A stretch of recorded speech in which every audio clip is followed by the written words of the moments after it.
Olá, cinéfilos. Sou Márcio Salem, crítico de cinema, e hoje vou trazer minhas impressões sobre Pelé, documentário disponível na Netflix.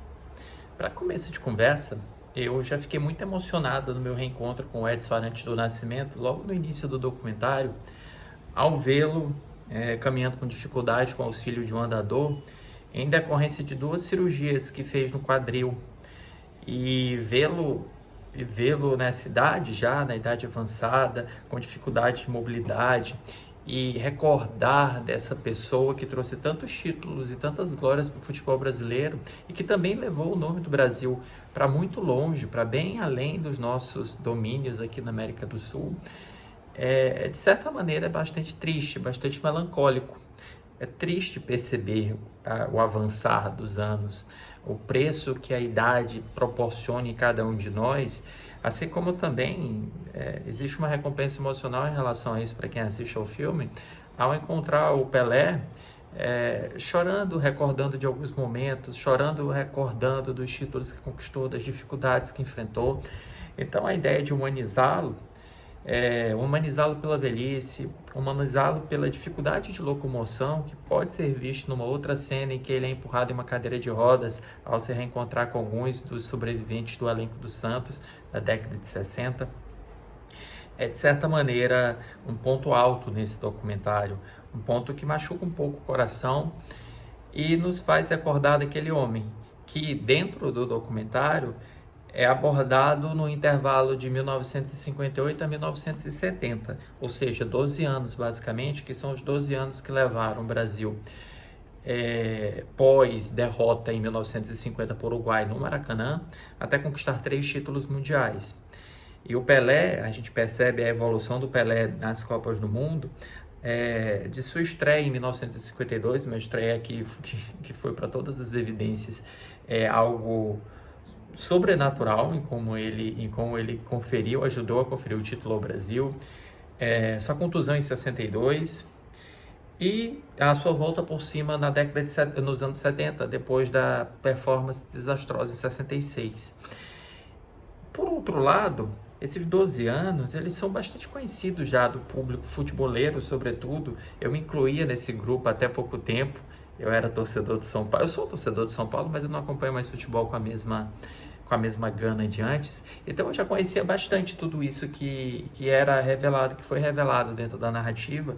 Embora você tenha alguns outros ângulos de gols, você tenha alguma comemoração, você tenha alguma coisinha nova que adicione mais um pouco nessa história, nessa lenda do futebol brasileiro.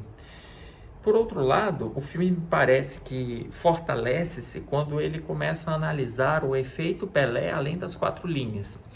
E assim, talvez os 2 melhores momentos para mim, além de, claro, de vê-lo fragilizado e conferir essa dimensão humana a quem eu sempre acreditava ser apenas uma lenda, de certa maneira, seria o momento em que ele se casa com Rita e a relação dele, a confissão dele de que ele não era fiel, de que ele não estava pronto para se casar. Ou seja, a confissão mesmo da culpa de que ele não tinha maturidade necessária ainda, não tinha o discernimento necessário, não estava no momento adequado de sua vida para ter uma esposa. E esse momento de revelação da parte mais íntima de sua vida realmente agrega a figura do Edson antes do Nascimento, mas não tanto quanto a sua conivência com o regime ditatorial brasileiro.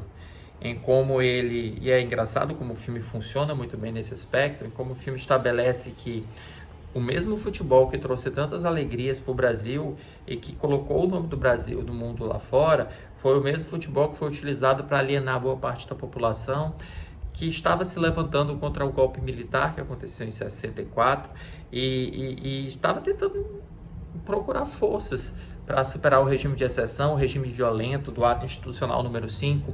Então, ver como Pelé, na realidade, não agiu em defesa da população, não utilizou-se, portanto, da responsabilidade que tem como ídolo do futebol e como uma pessoa que se comunicava com tantas milhares de outras pessoas, mundo e Brasil afora, é de certa maneira decepcionante, mas agrega a construção do homem falível.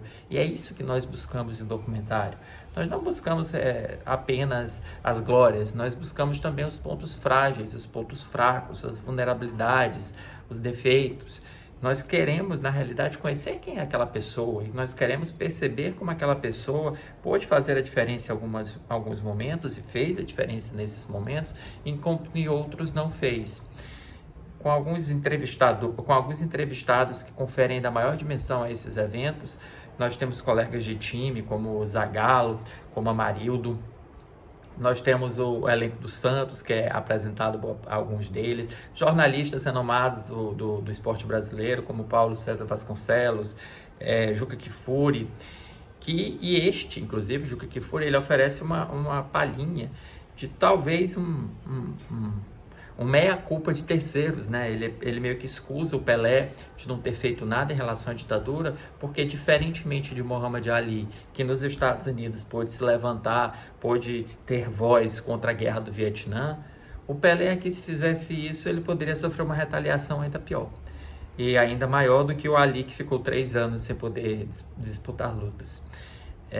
Então, o documentário do Pelé é bem legal, ele oferece, sim, alguma perspectiva em relação ao atleta e também em relação à pessoa, e esse ponto, sim, para mim, é o ponto mais importante.